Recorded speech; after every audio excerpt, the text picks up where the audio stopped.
Good evening, everyone. And people who don't know me, I'm Sandy Knapp. I work at the Natural History Museum, but I'm currently the president of the Linnean Society of London. And I'm really pleased that we're able to kind of start this 2021 season with such an exciting lecture, which combines all of our interests in natural history and animals and plants and surfaces and everything that's going on in the natural world.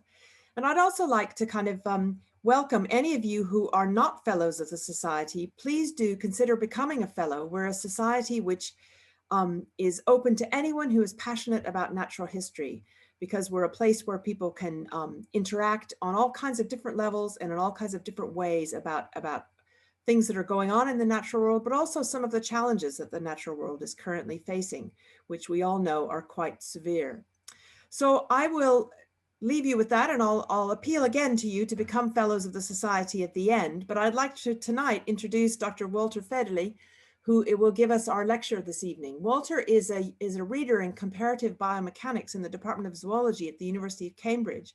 And he comes to us via Würzburg in Germany, where he did, I now find, an illegal double diploma in biology and music, 2 degrees at the same time. So I said he could possibly give us a concert later. He has his PhD in zoology and is also habilitated at the University of Würzburg in Germany, and came to the UK recently to come to Cambridge. He'll talk to us tonight about the biomechanics of insect-plant interactions, climbing on slippery surfaces. Walter, over to you. We're really interested to hear what you have to say. Thank you very much for the introduction, Sandy, and thank you very much for the invitation to give this evening lecture. When I think of the Linnean Society, I think of its long and honorable history, and I like to imagine myself standing at a lectern in front of a large lecture theatre with wooden benches.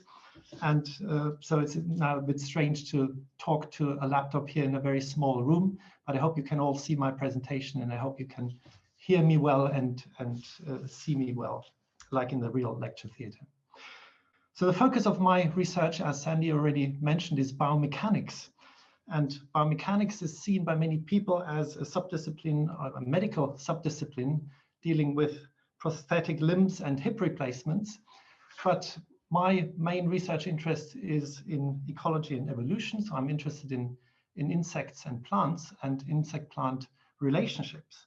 And I would like to convince you today that biomechanics or physical factors are very important for interactions between insects and plants.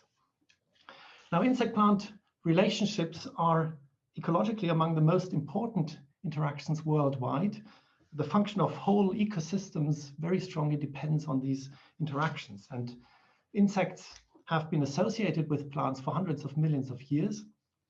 And their ability to live on plants and to interact with plants is one of the reasons why insects have become so incredibly successful. And success can be measured both in terms of the abundance of insects, but mostly in terms of the incredible species diversity that insects have. And this is shown in this diagram here. This pie chart shows all animal species that have been described so far. And you can see up here, let me see whether I can. These are the mammals, this very thin slice, and here are the vertebrates. And when you look at the rest of the graph, you see almost the whole graph consists of insects. So we can, roughly speaking, say that 3/4 of all animal species are insect species.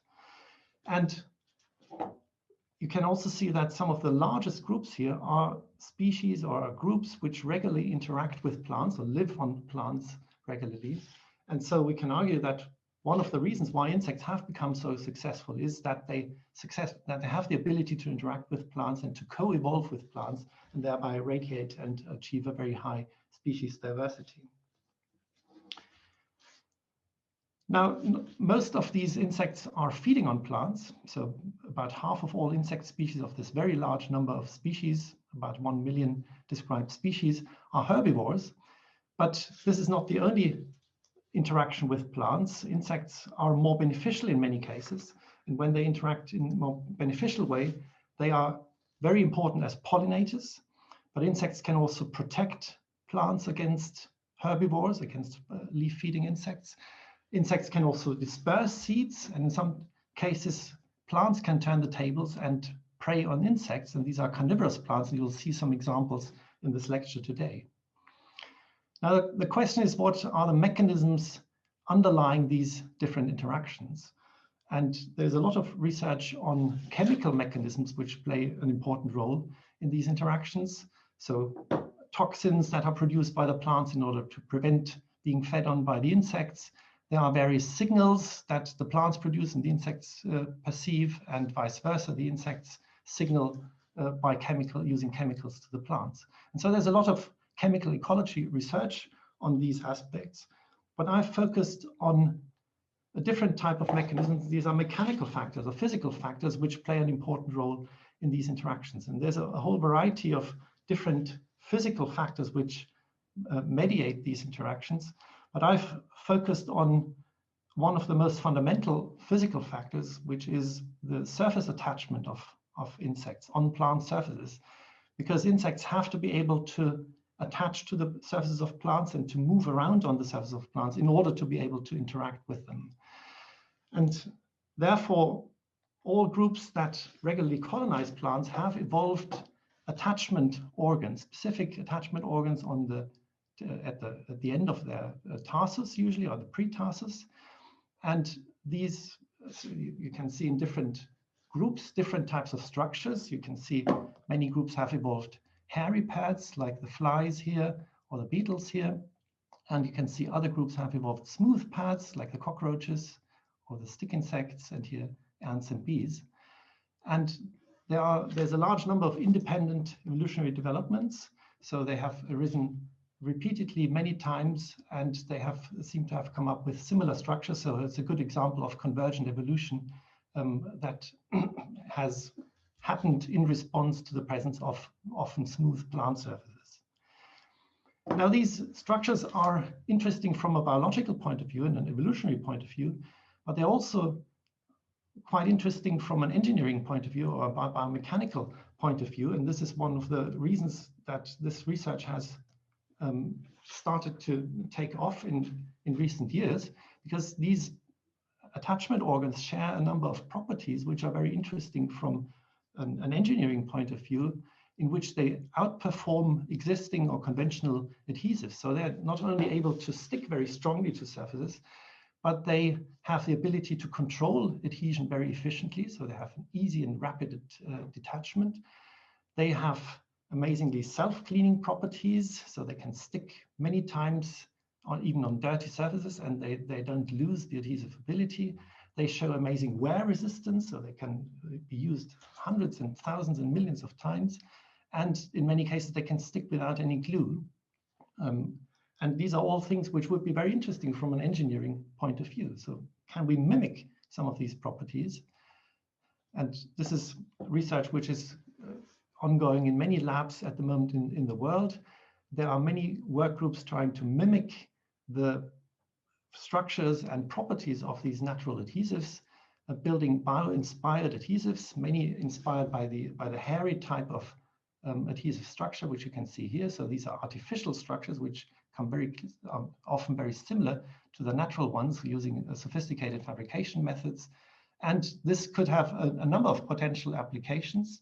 When you are able to control adhesion, you are able to grip things at the microscopic scale. So you can build artificial micro grippers, you can build climbing robots, you can make medical adhesives, and you can also be inspired by some other adaptations, by adaptations of the plants, which often make life very difficult for the insects.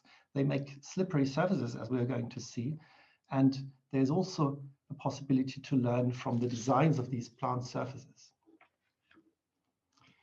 Now, here's what I want to talk about today. I would like to introduce you to three systems. The first one are the weaver ants. These are, I've chosen them as an example to explore the question, how can adhesion be controlled? This is a fundamental problem for any attachment device. If you are able to stick to the surface of a plant, that's not enough. You have to be able to move around. And so you have to attach and detach very rapidly in order to allow locomotion. So how can insects combine surface adhesion with locomotion? And in the second part, I will look at two interesting interactions, one of pitcher plants and the other one an ant plant, Macaranga, where the plants have evolved interesting mechanisms to prevent adhesion of the insects, and the insects have evolved very interesting counter adaptations. So let's first look at the question, how can insects move with sticky feet? How are they able to run around, even though they are producing quite substantial adhesion? And how substantial the adhesion is, you can see when you look at the weaver ant here. This ant weighs around 5 milligrams, and these ants are able to carry more than 100 times of their own body weight on a perfectly smooth surface, just sitting upside down. Now, how are they able to do this? How is it possible for the weaver ant to move around? And in order to explore that question, I first give you a little bit of information on the natural history of weaver ants, because it's absolutely fascinating. These weaver ants build football-sized large nests in the canopy of rainforest trees. And sometimes you have tens or hundreds of nests occupying one large tree or even several trees. And these nests are formed by leaves, and these leaves are glued together by silk. And you can see in this picture how this happens. So the ants use their larvae as tools. And so they take the larvae in their mandibles, and the larva secretes silk, and the silk is then used to glue the leaves together. But before the ants can do that, the workers have to pull these leaves together. And interestingly, the larvae normally produce their own cocoon for protection, but here the silk has been completely repurposed for nest construction. So the ants have to pull the leaves together, and so they have to do this with a high force. You can see here how they do this. They line up in a row along the leaf margin, and every ant pulls very strongly. And you can see that on one side they bite into the next leaf, but on the other side they are just standing on the smooth upper side of the leaf surface. And in some cases, as you might imagine, the distance between leaves gets too large for a single ant to bridge. And in these cases, they are able to form these spectacular chains, so living chains. So these are living ants. They form by one ant biting into the narrow waist of the ant before it. And by doing that, they can form chains of up to 10 ants, which then can, again, forcefully pull. And again, you can see the ant is just standing on the smooth upper side of the leaf on the rear end of the chain. These chains can also become bridges, so other ants can walk over them. And these ants also show a spectacular escape behavior, which also demonstrates their amazing attachment abilities. If they are attacked by an enemy ant colony, they sometimes form these very large ant balls, which are hanging from leaves, and which, when they get attacked, they can drop, let go, and fall down as a single packet, and therefore the colony still remains together and seems to be beneficial. And so you can see that just a few legs of one or two ants are carrying hundreds of ants hanging, and you can imagine how much weight is pulling on them. And of course, attachment forces are also needed for dealing with prey. They can forcefully pull apart prey, and again, they are just standing on the smooth surface of a leaf when they're doing that. So clearly they need to have exceptional attachment performance, and indeed they have this amazing ability that they can carry 100 or up to 1,000 times their own body weight. Now, how do they do this? What is the detailed morphology? You can see here the pretarsus of a weaver ant. And so these are the two claws, which are good for gripping on rough surfaces. And in between, you have the soft adhesive pad, which is called aurolium.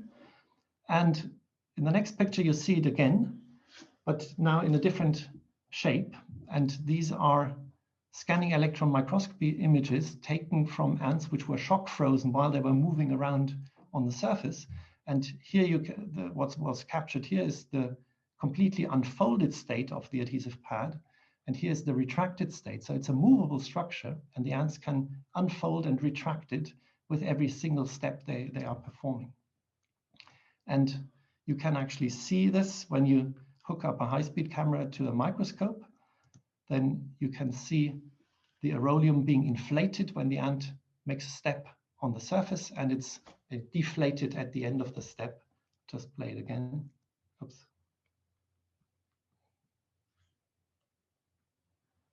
You see that it increases in volume and the pressure plays an important role. I'm not going into the detail of the mechanism that is involved here.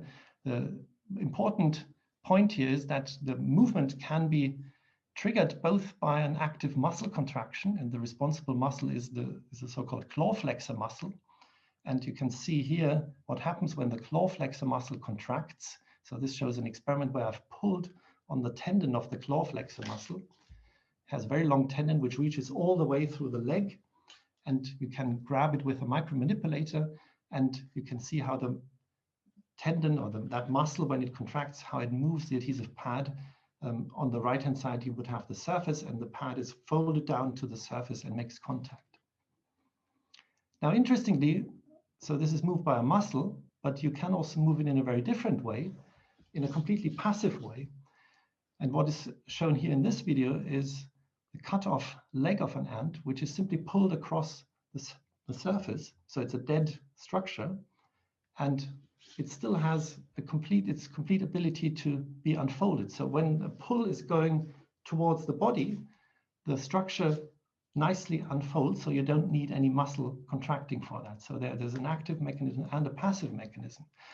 And now this passive mechanism is quite interesting because it provides a possibility for insects, and I think that's true for most most attachment system, that they can react mechanically, and reacting by a mechanical principle does not have the time limitation of a neuromuscular reflex. So these are reactions which can potentially be extremely fast. And that is quite relevant when you think of an insect walking on the smooth surface of a plant.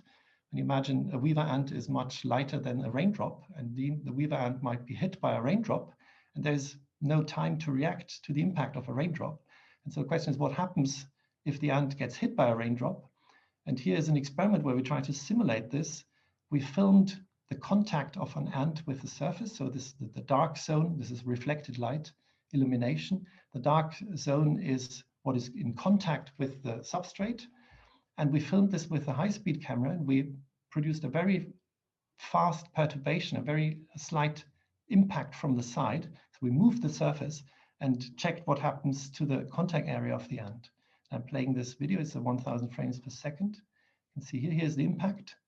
It's been hit from the side, and you can see the contact area very rapidly increased.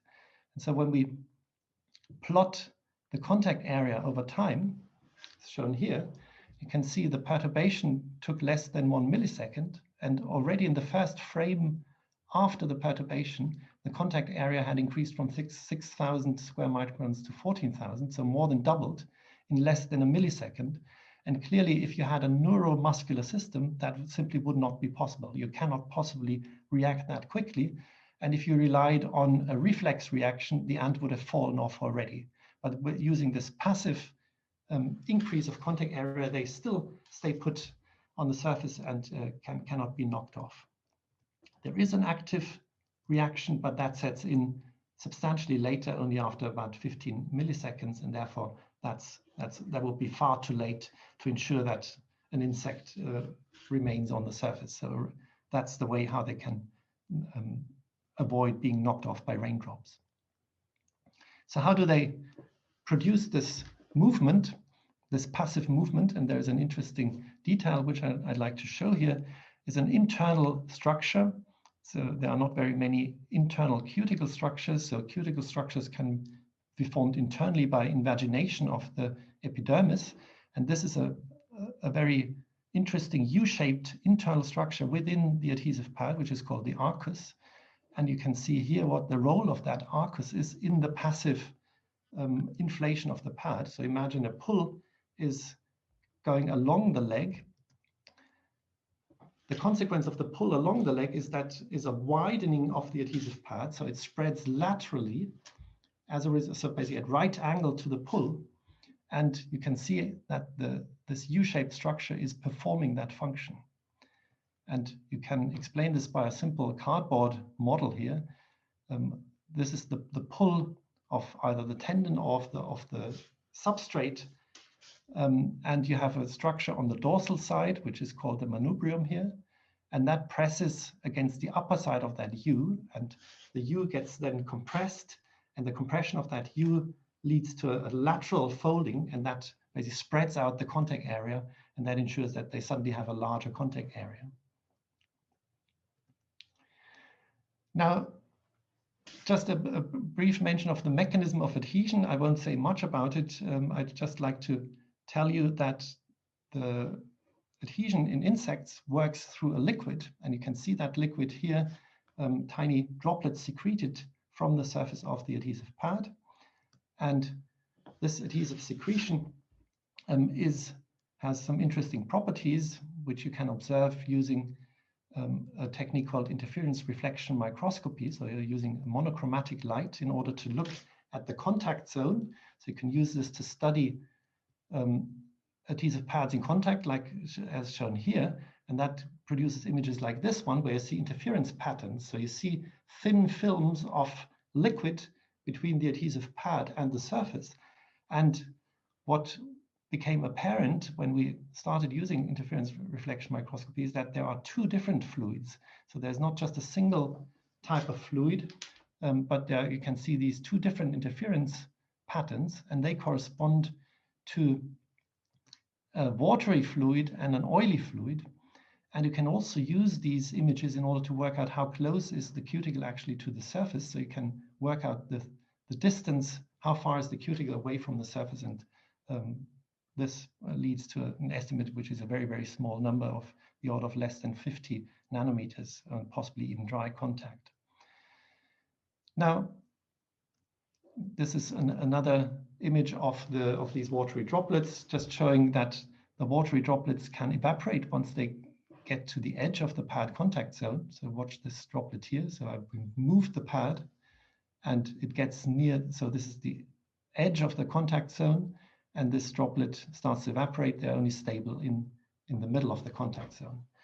But overall, the liquid is the liquid that remains, and most of the liquid that's in the contact zone is an oily liquid.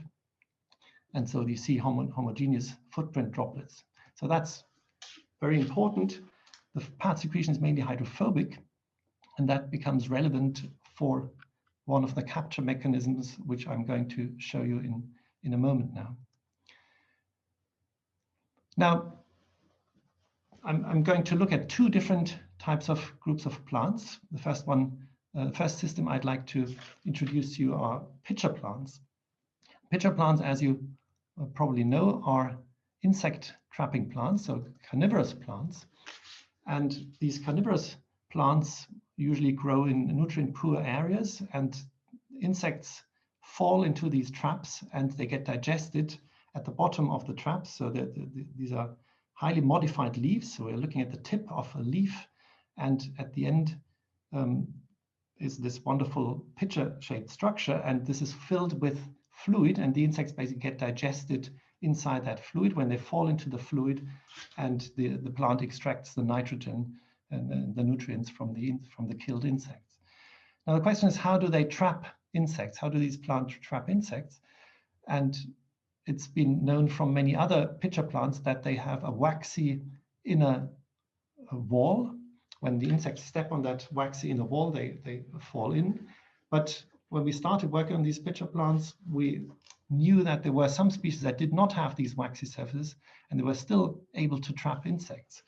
And we found out that it's not the inner wall, but the rim of these pitchers, which is called peristome, which is the critical structure for that. And the peristome has an interesting surface topography. It consists of ridges, so larger scale and smaller scale ridges. So first order and second order ridges. So here are the large ones, which you can still see with the naked eye. And then the smaller ones, about 10 for each larger ridge. And you can see here that there are tiny steps within these second order ridges. And these steps have the important effect that when you imagine a claw slipping across that surface, it will grip in one direction, but it will slide easily in the opposite direction. And this is one of the reasons why insects fall into the pitcher plant. So the arrow shows the direction into the trap, and an insect struggling on the surface will simply the claws will interlock only in one direction, and by doing that, they will actually pull themselves actively into the trap. So that's one part of the capture mechanism. But the other part is related to the wettability of that surface, and that can be seen here. So when you place a water droplet on that peristome surface, it spreads very rapidly.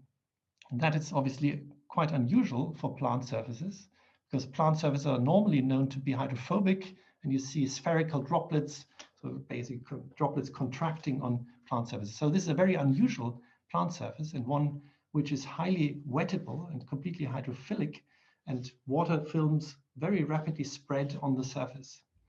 And that has implications for the trapping mechanism of these plants, because when they are wet, they become very slippery when these water films are present. And that's demonstrated here. When they are dry, these plants are not slippery at all. So here are the weaver ants, which you already know, walking around on the peristome surface of a pitcher plant. And there are actually nectaries on the inner margin, where they harvest nectar. But now suddenly, when the weather conditions get humid, or when it starts to rain, or when the plant secretes nectar, then this trap becomes extremely slippery. And you see every single ant that's stepping on it, obviously unsuspecting, fall into the pitcher and unable to escape from it. Now, this is an interesting mechanism. Obviously, there's a thin film. And when you remember what I said before about the oily droplets, then we have a situation which is shown here. So we have a water film, and that water film is stabilized by the presence of these tiny ridges on the surface of the pitcher plant. And then we have an insect foot, which has an oily secretion on its surface. And now, as a result, we don't have a contact of the pad with the solid plant surface, but we have the contact between two liquids. We have basically an oil-water contact, and you can imagine the friction forces are extremely small in that situation. And so that is the principle, the aquaplaning principle, by which pitcher plants catch insects or capture insects.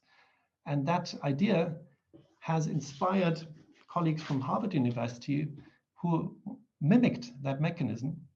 And they used the simple idea of using a surface structure which traps a liquid film or holds a liquid film, and that liquid film then produces a very slippery surface. So they used nanostructured coatings and infused it with a low surface energy fluid, perfluorinated fluid. And here is the performance video. So you're comparing Teflon and a super hydrophobic surface and the so-called slip surface, which has the trapped liquid film on its surface. And so it was tested whether silicone oil is repelled. You see on Teflon and on the super hydrophobic surface, the silicone oil stays, whereas on the slip surface, basically everything runs off with only a small amount of slope. And you can see very different types of liquids. So both watery liquids and oily liquids are all basically rolling off that surface. It's extremely repellent. And here's the ultimate demonstration. Of course, ketchup bottles are the perfect demonstrations for that, because everybody is infuriated by ketchup bottles, which where the ketchup never leaves the bottle, and you have to shake violently until the last droplet of ketchup gets out. Now you simply have to coat this with the slips coating on the inside, and you can see that all the ketchup leaves the bottle, whereas the other bottle has lots of ketchup still sticking inside. So this has led to 2 startups in the US, and this is an inspiration coming from the aquaplaning principle of pitcher plants. Now back to the ecology of pitcher plants. The question is, how are these peristome surfaces wetted in the field? You've seen that they are not always wet. In some cases, the ants can walk across the peristome surface, and they can actually harvest nectar on the inner margin of the peristome. And so what are the mechanisms by which they get wetted? Well, there are 3 candidates, as I've already mentioned. There's rain, there's condensation, and there's active secretion of nectar. The question is, how does the plant use that, and how does this influence the capture rate? And so in order to study that, we've set up a field study where we measured the wetness of the peristome surface in the field, and we attached tiny electrodes in order to measure the conductance across the peristome surface. And the conductance changes if the surface is wet. So you have a very low conductance if it's dry and a higher conductance if it's wet. And so we attached this to a data logger, and we could measure the presence of humidity on the peristome over longer periods of time. And this shows a field recording over 3 days, where you have the conductivity on the left-hand y-axis and time on the x-axis. You see the rainfall as blue bars, and you can see conductivity goes up and down in a daily cycle, but it suddenly goes up when it rains. So when the peristome is wet, we suddenly have a higher conductivity, and the conductivity also goes up during the night when the humidity is high. So both humidity and rainfall seem to work as a mechanism to wet the peristome. So does this influence the capture rate then? So how does the capture rate vary over time? And so we had to measure that simultaneously. We had to measure capture rate and peristome conductance with electrodes attached. So this pitcher had electrodes attached, and we placed it in a container with ants, and the ants then ran on the surface of the pitcher, and we simply measured what percentage of ants were captured, and at the same time we had the recordings of the conductance. And so this is the combined recording. The blue line shows the conductance measurement, and so it's high conductance during the night and it's dry during the day. And we performed lots of experiments with this small ant colony here. And so red means the percentage of ants trapped, and yellow slipped, and green is escaped. And so you see during the day, all the ants escape. So it's a completely inefficient trap during the day. But during the night, when the trap is wet, it's extremely efficient and can capture 70, 80% of the ants that step on the peristome. So that is very interesting. So it seems to change its capture efficiency over time. And the question is this a good mechanism? Wouldn't it be better to have a continuously wet peristome, which is always very slippery? Wouldn't you capture more insects if you had a continuously wet peristome? And that was an idea we tested again in the field. We experimentally wetted pitcher plants continuously. We had a hospital drip system and attached a mineral water bottle and on a large tree stem. And so we had a continuous flow of a small amount of droplets onto the pitcher plant, onto the pitcher peristome. You can see here the tubing goes onto the peristome, and so it was continuously wet over many days. And we measured the capture rate in comparison with control pitchers which did not have the continuous wetting. And here are the results of this experiment. We distinguish between ants and flying prey, and you will see in a second why that is important. When you continuously wet the pitcher, which is the blue groups here, you get a highly significant increase of the flying prey. So flying insects were trapped highly significantly more often. But you do not get this effect for ants. And you do see some quite striking things. And you see situations where a very, very large number of ants was captured, but that hardly ever happened in the continuously wetted pitchers. It only happened in the pitchers which were naturally wetted only intermittently. And in fact, when you measure the mean capture rate, it was actually 2.5 times higher for the pitchers that were wetted in the natural way, so which were sometimes dry, sometimes wet. And the explanation of this is that ants are social insects and they recruit nest mates. And so if for recruitment to be successful, you have to have scouts that harvest the nectar from the pitchers, and that's only possible if the pitcher plants are dry, if the peristomes are dry, and then they walk back to their nests, recruit their nest mates, and then you get larger groups of ants arriving at the pitcher plants. And then if the pitcher plant is then slippery, it captures a large number of ants. And that is obviously the strategy that these pitcher plants have. And this is another measure of these mass capture. So we measured the index of dispersion, which is simply the variance divided by the mean. If we have a Poisson distribution, we would expect this to be equal. And we have many more mass captures for the ants in the natural state, but when we have continuously wetted pitchers, we did not have very many mass captures. And so that clearly suggests that this is the strategy that these pitcher plants follow. They rely on the recruitment of ants, and ants are actually the main prey animals. Now, there is a very interesting association between an ant species and a pitcher plant. And so it's a further twist on insect-plant relationships with carnivorous plants. So one species of pitcher plant, Nepenthe bicalcarata, has a symbiosis with a highly specialized ant, Camponotus schmidtsi, and these ants nest in the hollow tendrils of this pitcher plant species. And these ants are, from a biomechanical point, absolutely amazing. They have the ability to go into the digestive liquid of the pitcher plant. So they walk across the peristome, the slippery peristome, and they go into the fluid, and they dive and swim in the fluid, in the pitcher fluid. You can see that there are many other ant species that obviously are not as successful as this one, so they have been killed by the pitcher plant. But these ants go into the fluid and out again, and they use this as their foraging arena.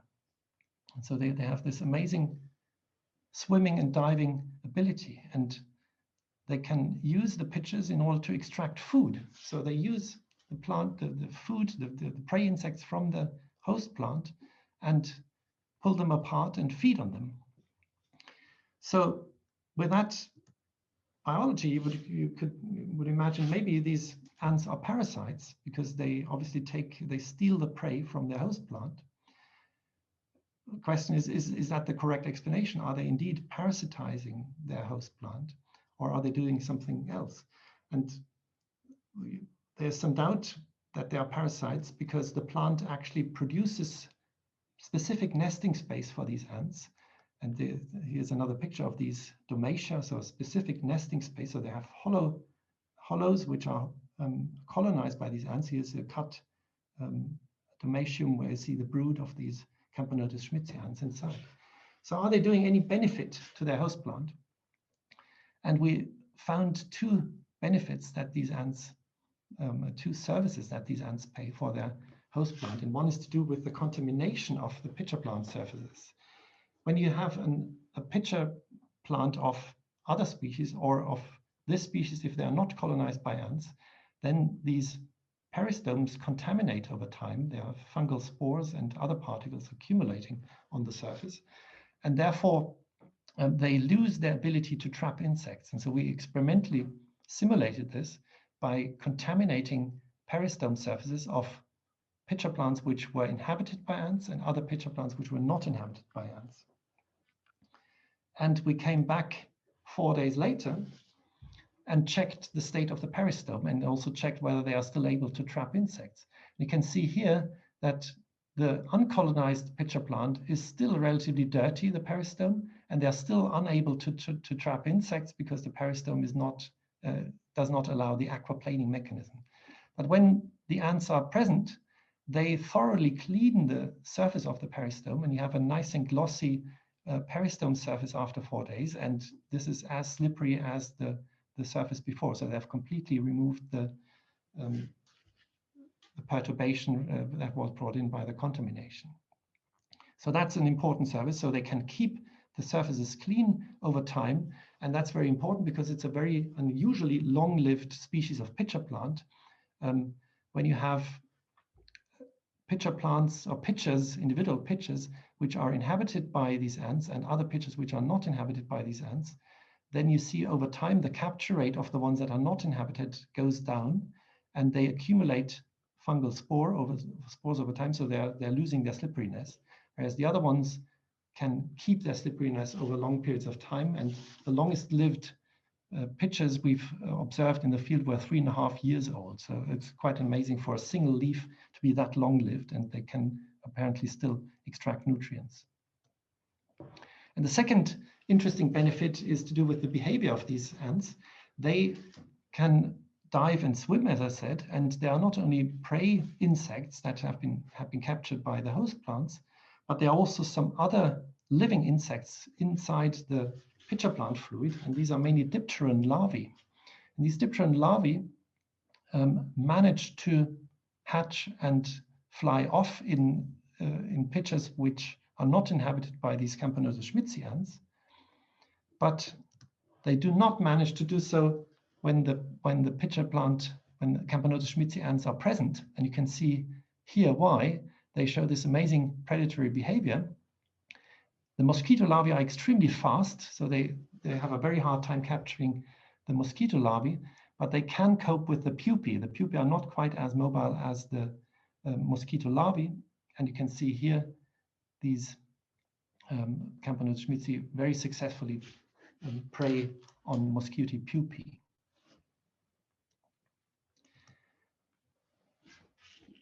Now, this is all what I have to say about the pitcher plants, and I would like to move on to the second system. Let me just check the time.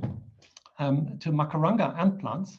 These are trees, pioneer trees in Southeast Asian rainforests, and they have hollow stems, as many ant plants, and the hollow stems are colonized by specialized ants.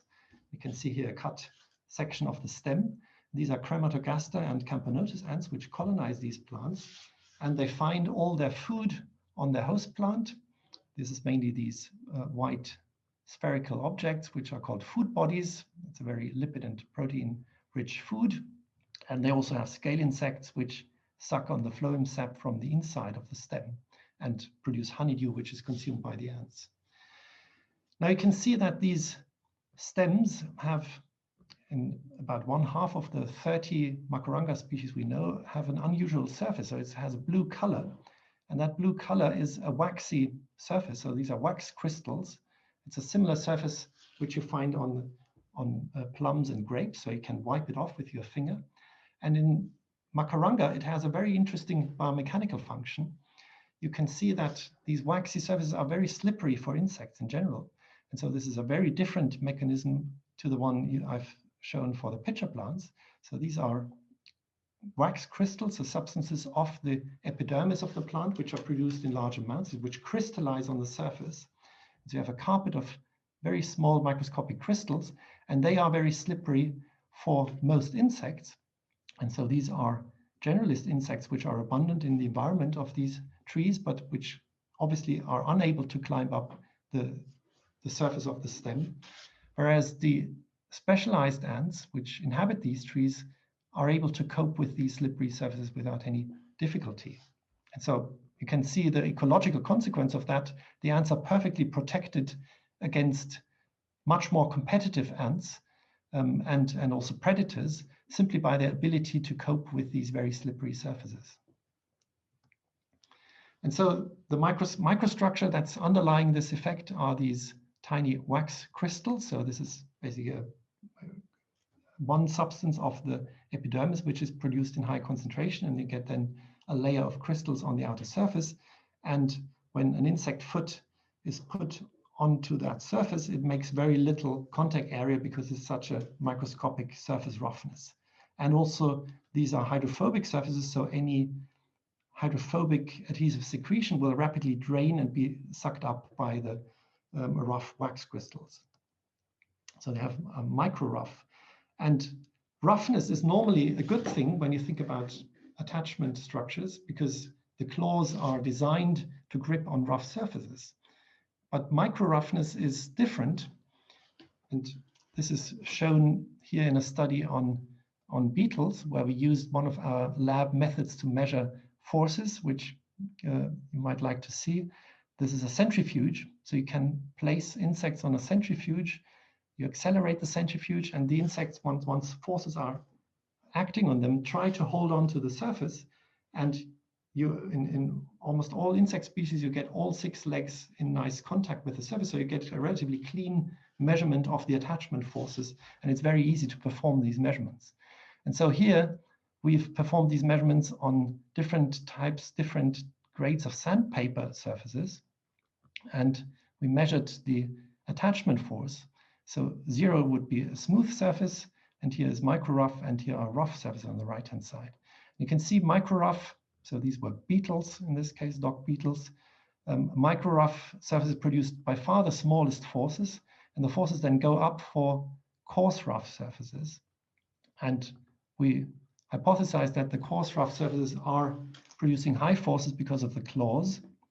And so that's an easy experiment to do. You can ablate the claws in beetles relatively easily, and that was perfectly confirmed. If they lack claw tips, these beetles do not show the increase of the forces for the coarse rough surfaces. So you have this middle region. So you obviously have adhesive pads, the beetles have adhesive hairs, which work very well on smooth surfaces, and you have claws which work very well on rough surfaces, but there is a region in between where neither of them work very well, where the adhesive pads have not enough contact area, and the roughness is not large enough for the claws to find any grip.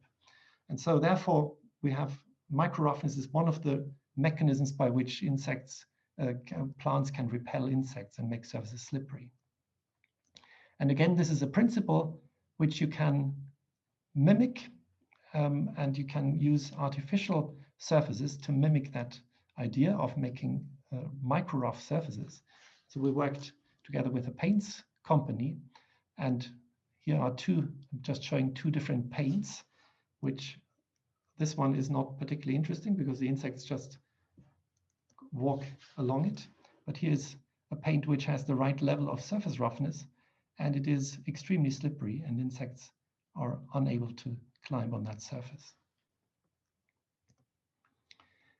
Now, as the last point, I'd like to say a few things about the ability of the ants to climb on the slippery stems. Obviously, these highly specialized mutualists have the ability to climb on the slippery, waxy stems of Macaranga. And we tried a number of different experiments, but here's the one that was the most informative. We ablated the tips of the claws, and we ablated the adhesive pads and tested the ants again. And here's the climbing test for an ant without claw tips. And you can see not very much because the ant falls off very rapidly.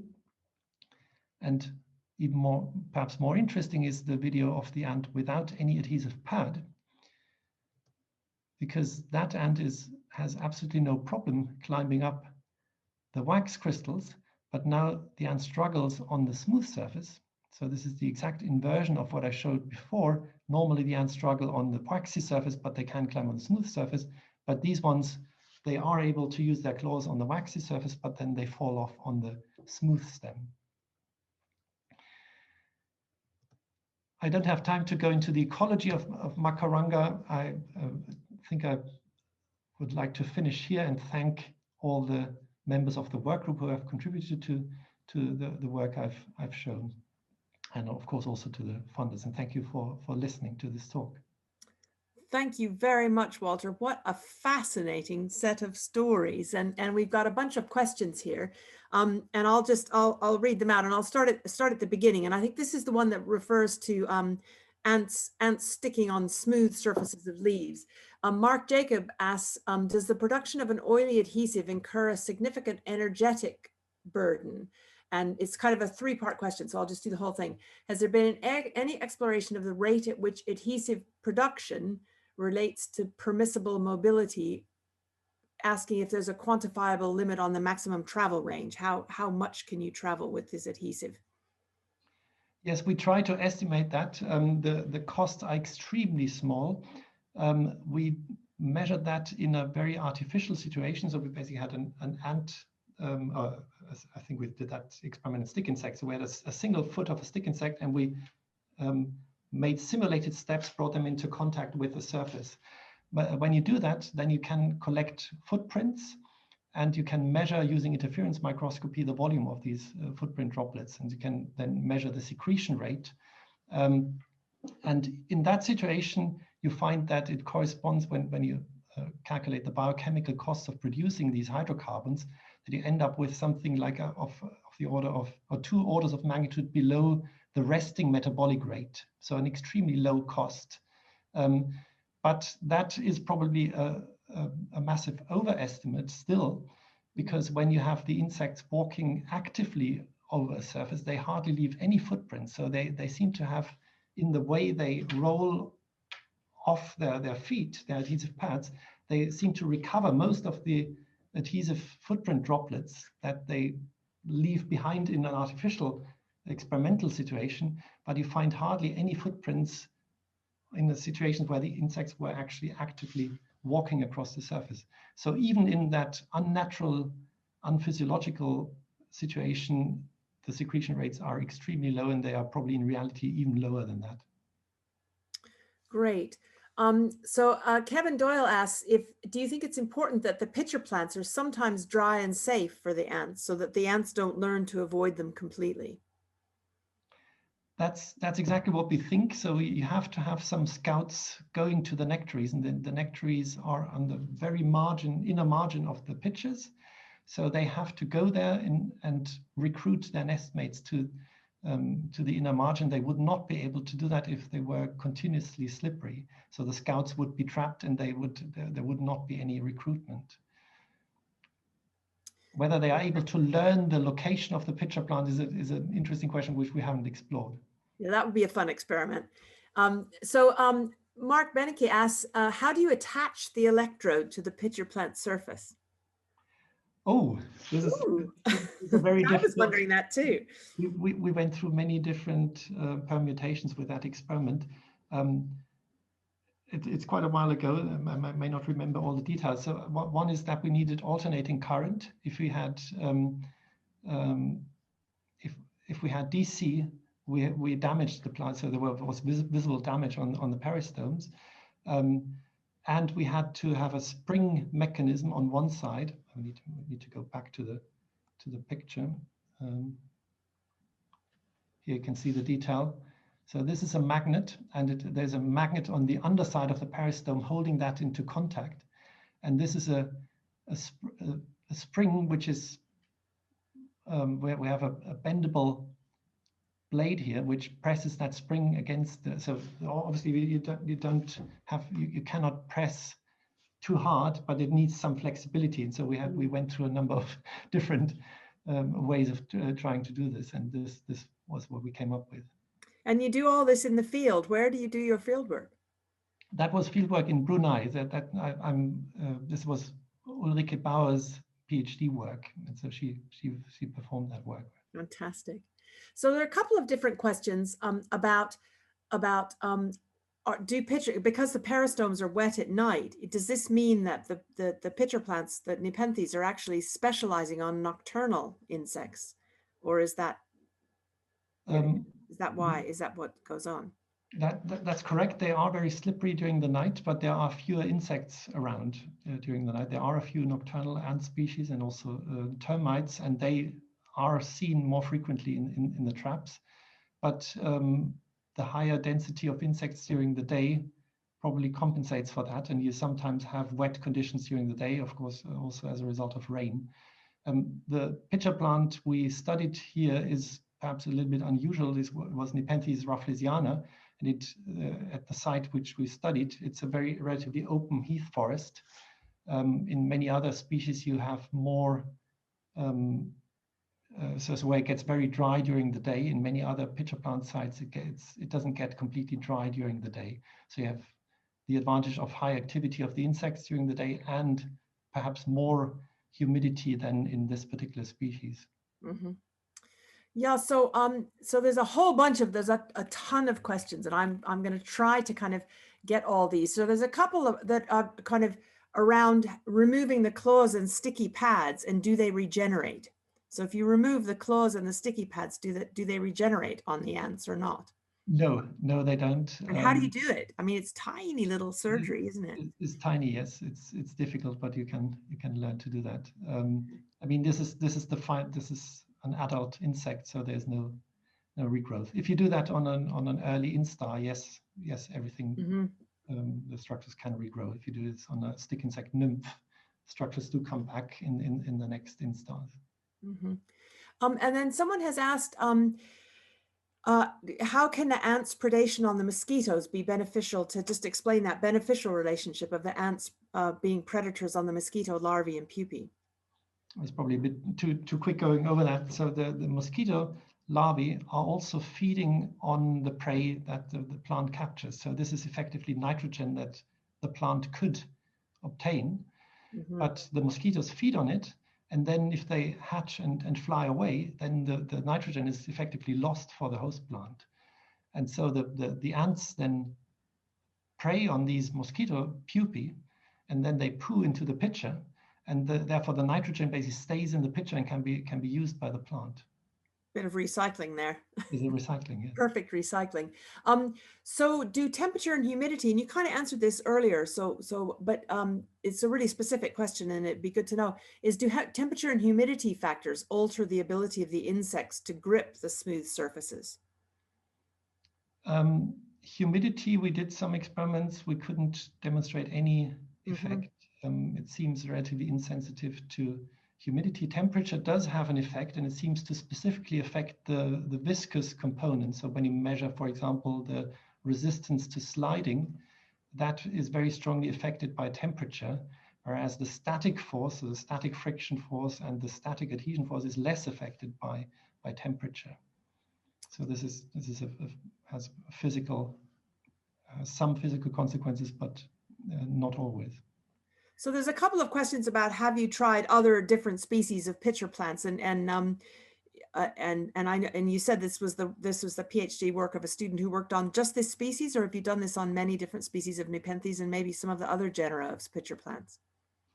We have studied a few different species. So this work, which is seen on this slide here, is Nepenthes Rafflesiana, and the work with the association with Camponotus schmitzi is Nepenthes bicalcarata. We have looked at a few other species, and there are differences. Some of them have these waxy inner walls, and the peristome seems to be slightly less important because it's often quite small and narrow. So there's a trade-off between the size of these structures. It seems they have several different capture mechanisms, but the plants tend to rely mostly on one and less on other mechanisms. So we have smaller peristomes in the species with waxy surfaces, and some species with very large peristomes don't even have a waxy surface. And Ulrike Bauer discovered another mechanism, which is a springboard mechanism, where the underside of the lid of the pitcher plant is a little bit slippery, so it's half slippery. And so there are nectaries, and ants can go there and harvest the nectaries, and then a raindrop can fall on the upper side, and then they get flicked into the pitcher. That's interesting. Yeah, because somebody's asked about the purpose of the lid-like structure on the pitcher plant in relation to keeping the peristome wet, but that's a different purpose. That's a different thing that the lid-like structure is doing.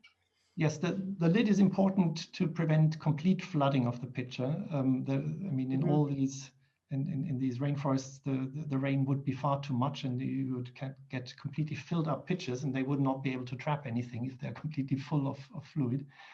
So it's partial prevention of rain falling into the pitcher, but that still allows the peristome to be wetted by rain. So it's partial shielding. There's a whole bunch of questions.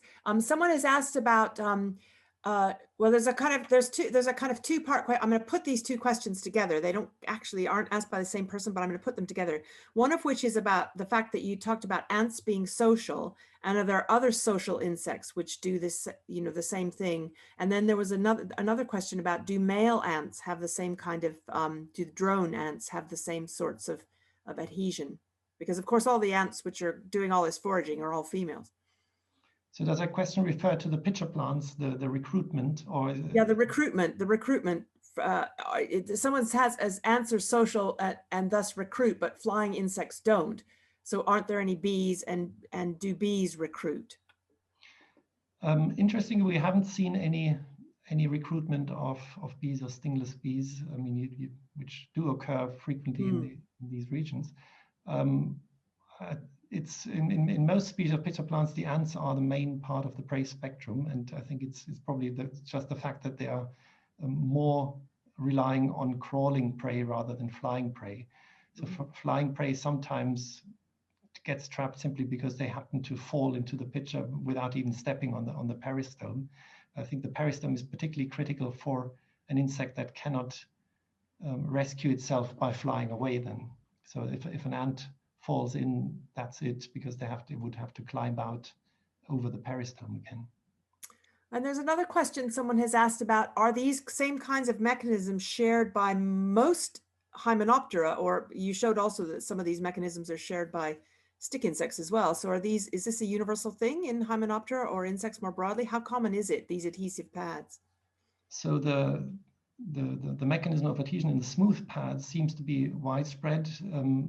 So for example, the two-phasic fluid, the water and oil emulsion, that seems to be present even in arachnids. So we found it in mites and in all insect orders that we've studied that have smooth pads.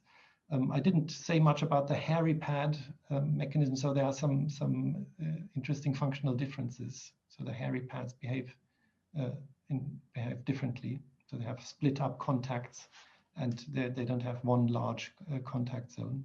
Mm-hmm. But in functional terms, so the ant or the Hymenopteran adhesive pad is different in that it can be actively unfolded. So there's this active control and retraction, which isn't present, for example, in stick insects and cockroaches. But they also have the shear dependence. So when they are pulled towards the body, they also increase contact area, but they do this by a different mechanism. Okay, I'm just checking to make sure that I've answered. Someone's asked if you studied a particular species on Borneo, Nepenthes albomarginata, but you've said which species you actually study. We have come across albomarginata. It's a very unusual one because it seems to be specialized for termites by attracting termites by a specific food structure. So do they do the same thing of slipping and falling, or also have termites adhesion pads? The termites are related to cockroaches, so they have they have smooth pads, and they get attracted to this particular species of pitcher plant, and so they also seem to have mass captures. Yeah, and someone has asked about structures and mechanisms of aphid attachment to their host plants and their escape mechanisms. We haven't studied aphids at all. There is a publication from the 90s. They have smooth pads at the end of their tibia, but I'm not aware of any further work on aphids. And I think that we're probably going to wind up with this last question, which is sort of the $64,000 question, is did you find any other surfaces? Have you worked with any other kinds of surfaces that are insect resistant in this way, like the paints that you were looking at? Have you looked at any other sort of plant surfaces? Because you talked about a few, but how widespread is it? We've explored another principle, which is fluid absorbing surfaces. I showed the emulsion, the water and oil emulsion, and we explored the idea of what happens when we remove the watery droplets. And it turns out the adhesive pads become, or the contact zone becomes a bit more slippery. So the insects slide more when you remove these watery droplets, which is interesting from a functional point of view. And we try to explore that idea to make surfaces which explore that mechanism, but they turn out to be less efficient than all the other mechanisms. Oh, that's interesting. I think we've answered most of the questions. There's one question about how do we find your research, but I was going to say that Walter, thank you very much. And anyone who wants to find out more about Walter and his group's research, type his name into Google, University of Cambridge, and you can find all of his publications and look at all of this fascinating stuff that he's done with many different insects and different plants. It's an absolutely fascinating field. The thought of kind of ants using their larvae as glue sticks has just stuck in my head. Someone texted that to me during the middle of the talk, and one of your colleagues in Cambridge actually. And I thought that's going to stay with me for a very long time, ants using their larvae as glue sticks. But I want to thank you very, very much for a wonderful lecture and a really great start to our 2021 lecture program. And please do, anyone who is not a fellow, I'm so glad more than 100 of you have stayed, which, Walter, that's a lot for people coming to one of these lectures. And any of you who aren't fellows of the Society, please look us up on the web and consider becoming a fellow. We do lots of lectures. There's lots of things for fellows to do and be interested in. And it's a really great society to be part of, because it's a set of people who, like Walter and me and all of us involved in the society, really care about the natural world and how it works, but also how to conserve it and how we can move forward to kind of have collective action to do that. So thanks everyone very much. And thank you basically mostly to you, Walter, for giving an absolutely fascinating talk. Thanks a lot. Thank you very much. Thank you everyone for listening.